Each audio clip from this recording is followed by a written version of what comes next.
कलयुग के दोषों का वर्णन करते हैं कि कलयुग में क्या क्या चीजें होंगी। दाम्पत्ये हविरुचिर हेतुर्मार्यै व्यवहारिके स्त्रीत्वे पुंस्त्वे चाहे रतिर विप्रत्व सूत्र में वही। कहा जब घोर कलिकाल आ जाएगा तो विवाह संबंध के लिए कुलशील योग्यता आदि की परख निरख नहीं रहेगी। युवक युवती की पारस्परिक रुचि से ही संबंध स्थापित हो जाएंगी। जिसको जो मार्ग अच्छा लगेगा उसी मार्ग पर चल पड़ेगा। जो जितना झूठ फरेब करेगा उतने बड़ा विद्वान माना जाएगा। और दवाओं का असर अल्प हो जाएगा। दर्द की दवा व्यक्ति खाएगा तो दर्द जाएगा नहीं, अकाल पड़ जाएगा। पृथ्वी अन्न देना बंद कर देगी, आकाश से वृष्टि होना बंद हो जाएगा जब घोर कलयुग आएगा। व्यक्ति की आयु मात्र 20 से 30 वर्ष ही रहेगी। उसी में ही इतने रोग आ जाएंगे कि 30 वर्ष की अवस्था में ही उसको संसार छोड़ के जाना पड़ेगा। जिसको देखोगे वही ब्रह्म ज्ञान की बात करता हुआ मिल जाएगा। भले एक कौड़ी पर अपना ईमान धर्म बेचने को तैयार हो, ब्रह्म ज्ञान बिन नारी नर करहि न दूसर बात, और कौड़ी लागी लोभ बस करहि विप्र गुरु घात।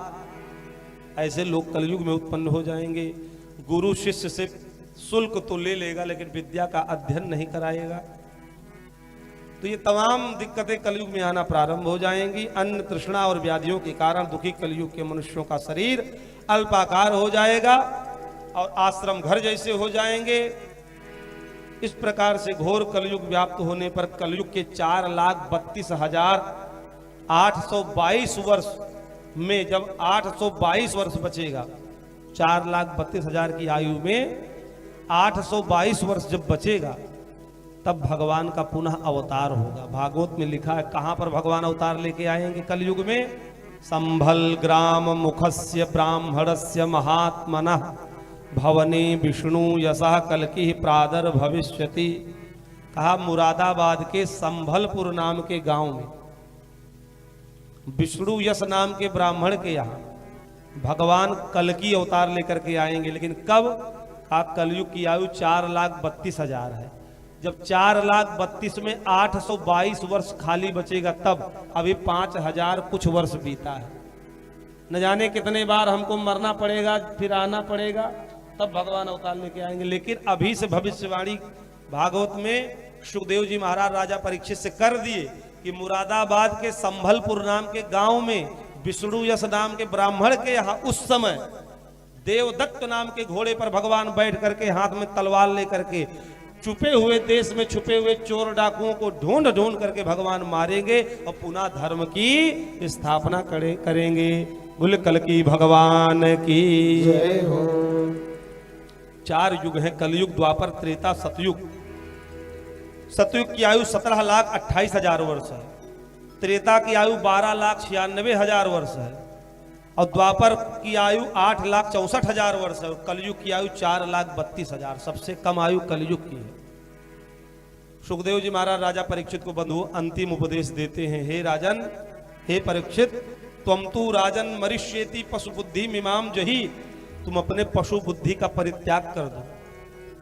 जैसे बीज से वृक्ष और वृक्ष से बीज है, उसी प्रकार से जैसे दीपक के बुझ जाने से तत्वरूप प्रकाश का कभी नाश नहीं होता, उसी प्रकार से आत्मा शरीर के मर जाने से आत्मा का अस्तित्व समाप्त नहीं होता। यश कीर्ति संसार में विद्यमान रहती है।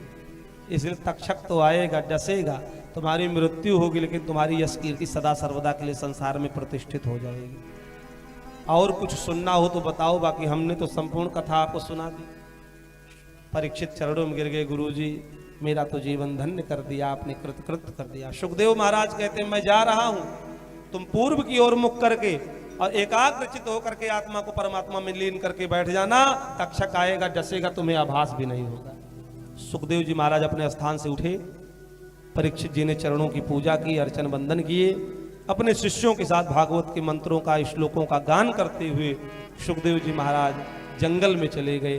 राजा परीक्षित अकेले कुशासन पर पूर्व की ओर मुख करके आत्मा को परमात्मा में लगा करके एकाग्रचित होकर के बैठ गए।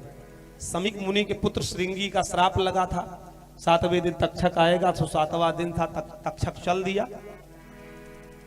तक्षक आया तो रास्ते में एक कश्यप नाम के ब्राह्मण मिल गए। वो सर्पाभिचार नामक मंत्र जानते थे। उनको पता था कोई तक्षक डसने आ रहा है राजा परीक्षित को, तो जा रहे थे कि हम ऐसा मंत्र पढ़ेंगे कि तक्षक डसेगा, उसका मंत्र काम नहीं करेगा, राजा का प्राण बच जाएगा। तो तक्षक जान गया, कहा भैया महाराज कहाँ जा रहे हो, सीधे गंगा की तरफ दाबे हुए कहाँ जा रहे हैं आप? तो कहा देखो महाराज, हम कश्यप नाम के ब्राह्मण हैं, हमने सुना है कोई तक्षक आ रहा है राजा परीक्षित को डसने के लिए, हमें मंत्र आता, हम ऐसा मंत्र पढ़ेंगे कि विश्व समाप्त हो जाएगा। तक्षक समझा हमारे भी विश्व को समाप्त करने वाला ये आदमी कह रहा है, विश्व समाप्त कर देंगे। तो तक्षक ने कहा हम ही हैं तक्षक, हम ही डसने जा रहे हैं, और हमारे अंदर इतना विष है कि मैं अगर इस बरगद के वृक्ष में डंक मार दूं तो 1 मिनट के अंदर भस्म हो जाएगा, राख बन जाएगा। और आपके अंदर अगर शक्ति हो तो इसको पुनः हरा भरा करके दिखाओ तो हम जान जाएंगे राजा परीक्षित के प्राण बचा ले जाओगे। तो कश्यप नाम के ब्राह्मण ने कहा ठीक है। तक्षक ने जैसे डंक मारा तो हरा भरा वृक्ष सूख करके राख बन गया। तो ब्राह्मण देवता ने जब मंत्र पढ़ करके जल का छींटा किया तो हरा भरा वृक्ष हो गया। तक्षक चरणों में गिर गया, महाराज आप तो बड़े योग्य हो और ब्रह्मा के लेख को भी मिटाने की शक्ति सामर्थ्य रखते हो, सो व्यवधान न उत्पन्न करो, पूर्व से ही सब निर्धारित है, एक ऋषि का वचन झूठा हो जाएगा, इसलिए आप इसी रास्ते से वापस लौट जाओ और हमको हमारा काम करने दो। बहुत सारा धन संपत्ति दे करके कश्यप नाम के ब्राह्मण को वहीं से वापस कर दिया। और तक्षक ब्राह्मण का रूप बना करके गंगा के किनारे आत्मा को परमात्मा में लीन करके बैठे हुए राजा परीक्षित के पास गया और प्रकट होकर के डस लिया। जैसे परीक्षित को डसा शरीर जलने लगा, सारे लोगों में हाहाकार मच गया, ये क्या हो रहा है। फिर जब ये समझ में आई बात कि राजा परीक्षित का शरीर तो जल गया लेकिन यश कीर्ति सदा सर्वदा के लिए अमर हो गई, इनकी तो मुक्ति हो गई, ये तो भगवान के वैकुंठ धाम जा रहे हैं। तब सारे देवी देवता ऋषि मुनि जय जयकार करने लगे। इधर इनके पुत्र जन्मेजय को क्रोध लग गया कि मेरे पिता को तक्षक ने डसा है, मैं दुनिया में जितने सर्प हैं सबको भस्म कर डालूंगा। तो ब्राह्मणों को बुला करके सर्पाभिचार नामक यज्ञ शुरू करा दिए। दर्जनों सर्प, दर्जन झुंड के झुंड सर्प आकर के उसी में स्वाहा होने लगे। तक्षक नहीं आया। तब जन्मेजय ने कहा, जो राजा परीक्षित के बड़े पुत्र थे, तक्षक क्यों नहीं आ रहा है? तब ब्राह्मणों ने कहा, वो इंद्र के इंद्रासन में लिपटा हुआ है नीचे। तब जन्मेजय ने कहा, महाराज ऐसा मंत्र पढ़िए, इंद्र ने उसको शरण दी है तो इंद्र भी इसी कुंड में आके स्वाहा हो जाए। ब्राह्मणों ने मंत्र पढ़ना शुरू किया। सहेन्द्र तक्षको विप्रा नागनो किमति पाल्यते। इंद्र का सिंहासन हिलने लगा, अपने स्थान से उठ गया, घूमने लगा गोल गोल। जब तक इंद्र कुछ सोचते बड़ी तीव्रता से उठा और उसी पावे में नीचे तक्षक लिपटा था, सीधे अग्निकुंड की ओर। देवताओं के गुरु बृहस्पति ने सोचा अभी तक्षक के साथ इंद्र भी इसी में जल के भस्म हो जाए, इनको बचाना चाहिए। दौड़ करके गए जन्मेजय से कहा, पुत्र तुम तो विद्वान हो, समझदार हो, पूर्व से ही सब निर्धारित था, तुम्हारे पिता को श्राप लगा था, इसलिए तक्षक की तो तुम्हारे पिता से कोई दुश्मनी तो थी नहीं, एक ऋषि के पुत्र का श्राप था, उसी को सत्य करने के लिए तक्षक आया और डसा। लेकिन तुम निरपराध सर्पों को क्यों दंड दे रहे हो, क्यों मार रहे हो? इसलिए बेटा ये यज्ञ उचित नहीं है, ठीक नहीं, इसलिए इसको बंद कर दो। तो बात समझ में आ गई जन्मेजय के। उन्होंने यज्ञ की पूर्णाहुति करा दी। इंद्र के प्राण बच गए, तक्षक के भी प्राण बच गए। आगे सूत जी महाराज शौनक आदि 88,000 ऋषि मुनियों को भागवत की विषय अनुक्रमणिका सुनाते हैं।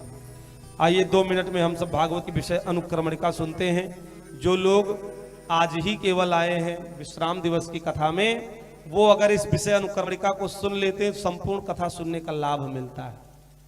इसलिए बहुत धैर्य को धारण करते हुए हम इस विषय अनुक्रमणिका को श्रवण करेंगे। भागवत जी में 12 स्कंद हैं, 335 अध्याय हैं, 18,000 श्लोक हैं। प्रथम स्कंद, इसमें भागवत का महात्म्य, इसमें 19 अध्याय है।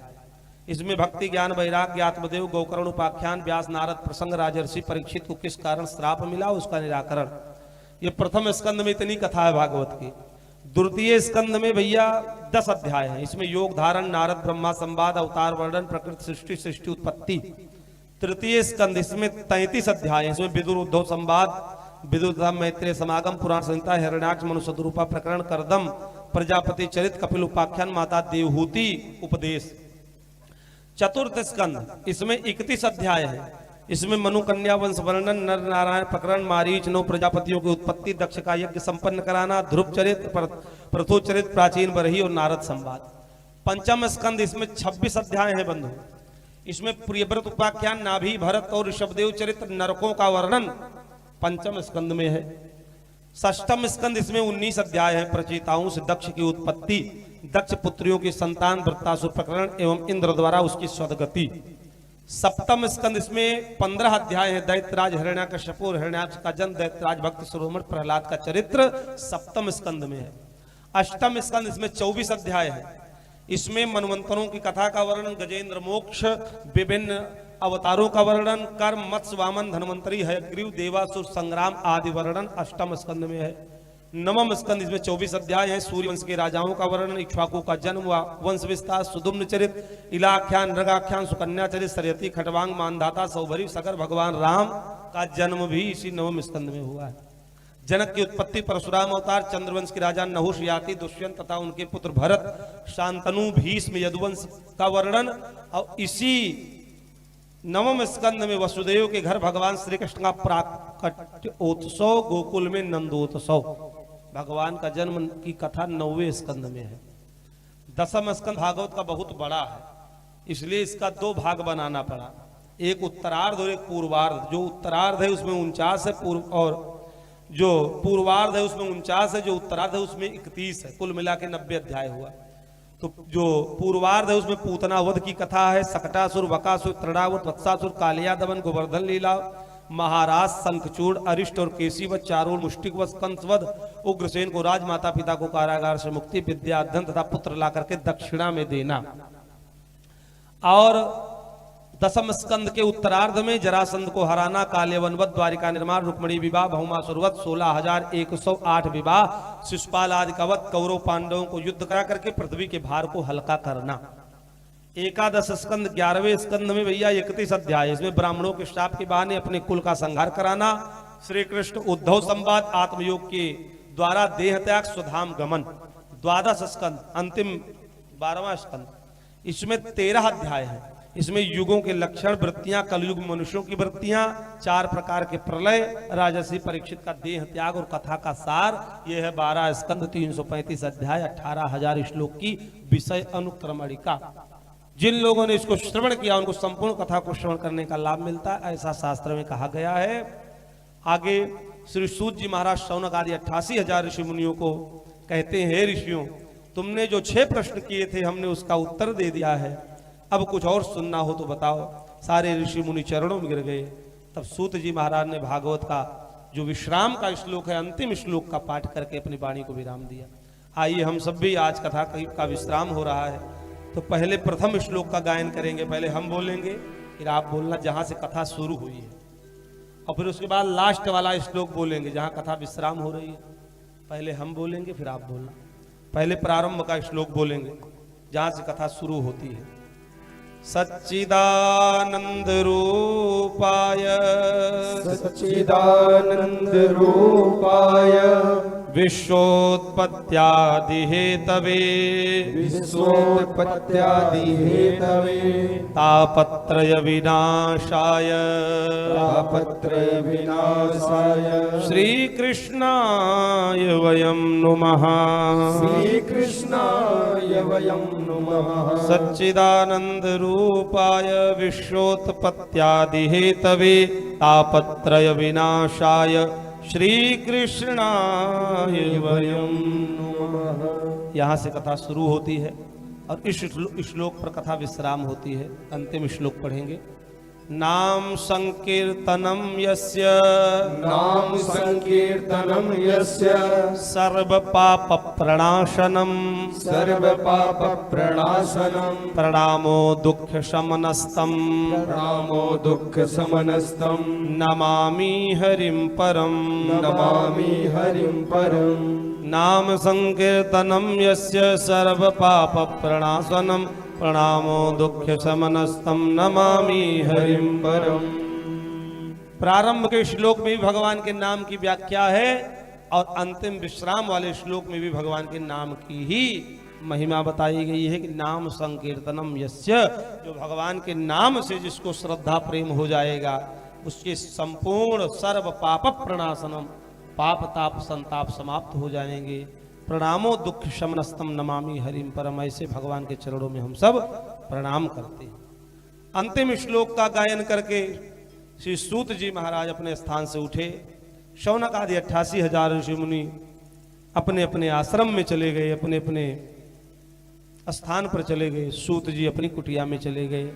इति श्रीमद्भागवते महापुराणे वैयासिक्यम अष्टादश सहस्रायाम पारमहंस्यायाम संहितायाम द्वादश स्कंदे त्रयोदशोऽध्यायः इति द्वादश स्कंदा समाप्त संपूर्णो यम ग्रंथः। और यहीं पर भागवत की कथा विश्राम हो जाती है।